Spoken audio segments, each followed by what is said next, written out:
Hello everyone and welcome back to another video from Wake&Tech. In this video, I'm going to show you how to add or activate a gift card on your Lyft account. So let's get started right away. First of all, open up the Lyft application on your device. And if you haven't logged into your account already, go ahead and use your phone number and your verification code in order to log in. Once you have been logged into your account, if you wish to add a gift card, then click on the menu icon at the top left corner and now you will see the gift cards option. Go ahead and click on this and you will be asked to enter your gift card number in order to redeem it.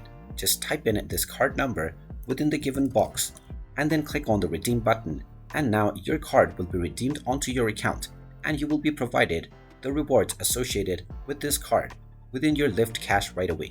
And there you have it. That is how easy it is to add or activate a gift card onto your Lyft account. If you find this video helpful, make sure you hit that like button and subscribe to our channel if you haven't done so already. Also ring that notification bell to never miss another update from us. Thank you for watching and I will see you again in the next video.